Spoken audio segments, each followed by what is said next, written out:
সাগৰু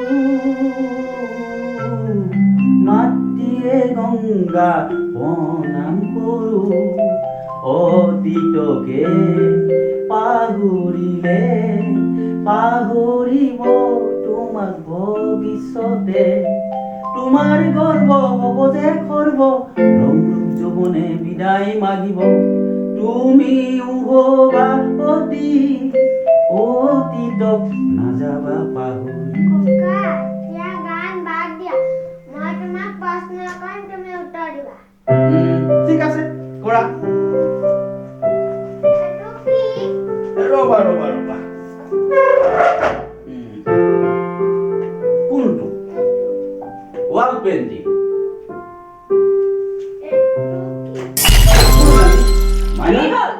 কি কৰে ককা এতিয়া মোক মায়ে মাৰিব মই তোমাৰ ৰুমলৈকে যাওঁ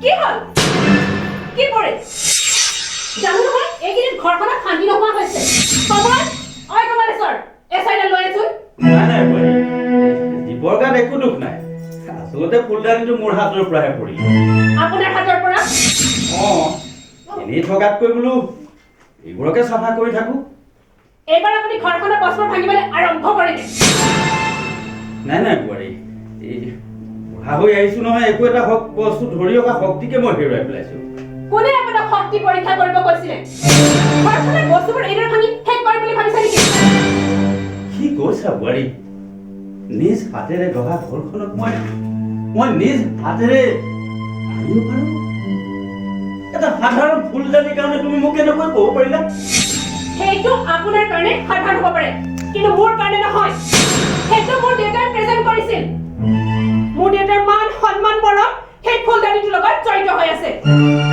আৰু মোৰ ঘৰখনত দেউতাৰ সন্মানৰ মূল্য আছে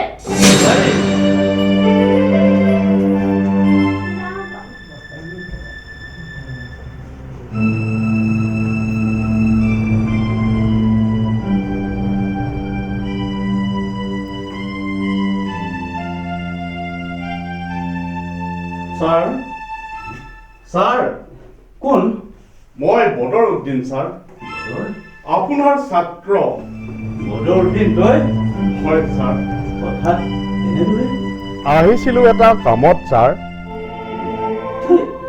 তই শুনিলি বদৰ শুনিল সকলো শুনিল স্যাৰ খুব ভাল হৈছে বিভিন্ন সভা সমিতিত যেতিয়া মই কৰা কামৰ কাৰণে মোক পুৰস্কৃত কৰিছিল তেতিয়া হাত চাপৰি বজাবৰ কাৰণে বহুত মানুহ আছিল কিন্তু জীৱনৰ চৰম পুৰস্কাৰটো পাবৰ সময়ত মই ভাবিছিলো মোৰ কাষত কোনোৱেই নাই কিন্তু তই আছ বদৰ স্যাৰ তুই ছাৰৰ চৰম পুৰস্কাৰটো পাবৰ সময়ত তোৰ আনন্দ লগা নাই বদৰ স্যাৰ মোৰ নিৰ্বাক নিৰুত্তৰ মুখখন দেখি তোৰ আনন্দ লগা নাই বদৰ স্যাৰ তেনেহ'লে তই কিয় ৰৈ আছ হাত চাপৰি বজা বদৰ তই হাত চাপৰি বজা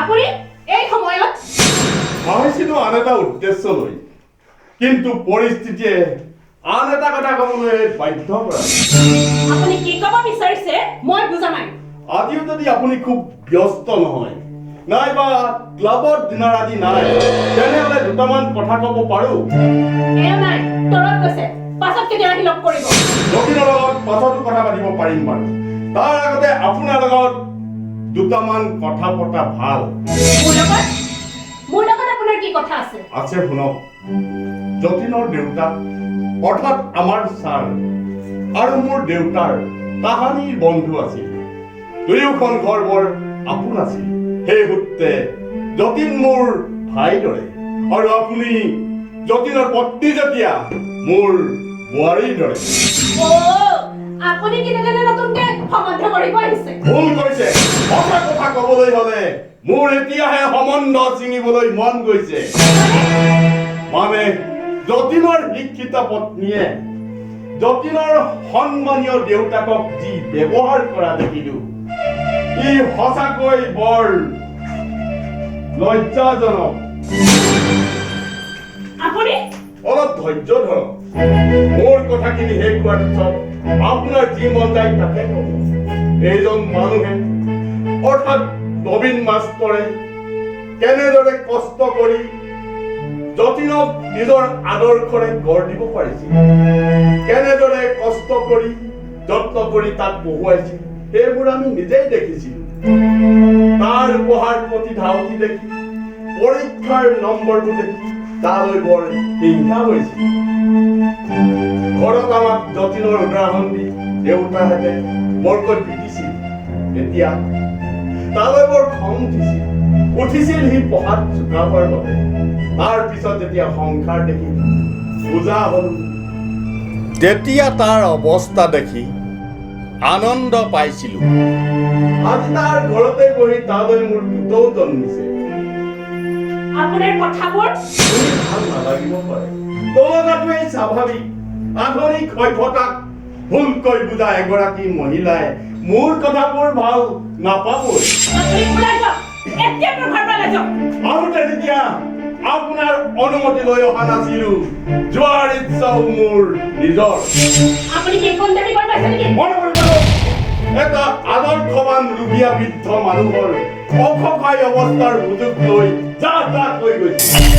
আশ্ৰয় দিয়াৰ নাম কৈ নিজৰ অতীত পাহৰিবলৈ চেষ্টা কৰিছে।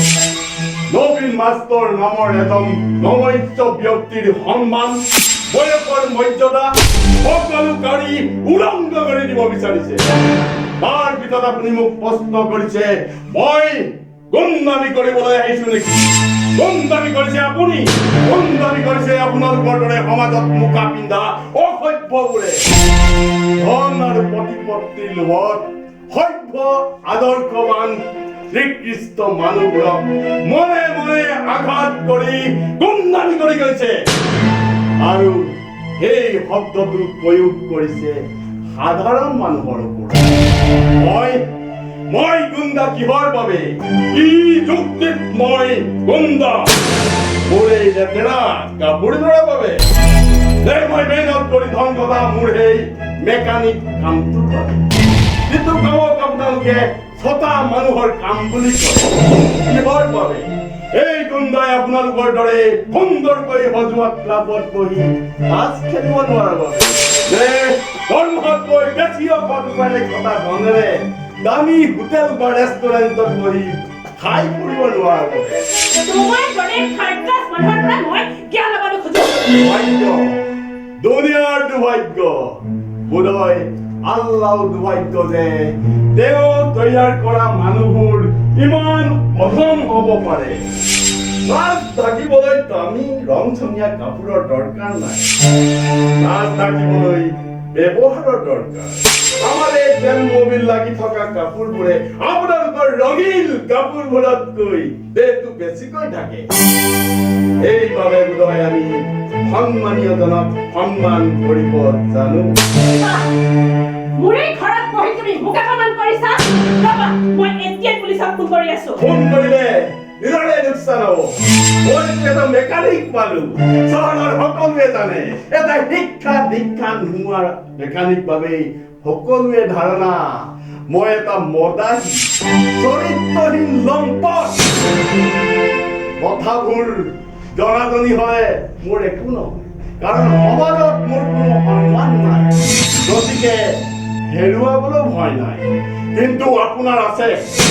সেইটো হেৰুৱাব লাগিলে আজিৰ মানুহে চিনি পোৱাতকৈ বেছি উলংঘভাৱে সমাজত পৰিচিত হ'ব। আৰু মই এতিয়া যাওঁ, বাকী কথা যতীনক লগ পালে আলোচনা কৰিম। মোৰ ঘৰখনৰ বিষয়ে আনৰ মোৰ কামোৰা লিখাৰ কোনো প্ৰয়োজন নাই। আপোনাৰ ঘৰখন জাহান্নামে গ'লেও মই এটুকুৰাও চকু পানী নুটুকো। ঘৰখনৰ লগত এনে এজন মানুহ জড়িত হৈ আছে, সেইজন কেৱল আপোনালোকৰ ঘৰখনৰে সম্পত্তি নহয়, সেইজন মানুহ তেখেতৰ প্ৰত্যেকজন ছাত্ৰৰে সম্পত্তি। সেইজন মানুহক সন্মান কৰাটো প্ৰত্যেকজন মানুহৰে কৰ্তব্য, কিয়নো সেইজন নবীন মাষ্টৰ আপোনালোকৰ ঘৰখনৰ বোৱাৰীৰ বাবে নহয়, সেইজন নবীন মাষ্টৰ তেখেতৰ সকলো ছাত্ৰৰ মনত পবিত্ৰ মদিনা মক্কা শ্বৰীফৰ দৰে। কথাবোৰ বুজিলে ভাল, নুবুজিলে আকৌ কেতিয়াবা আহি বুজাই দিমহি।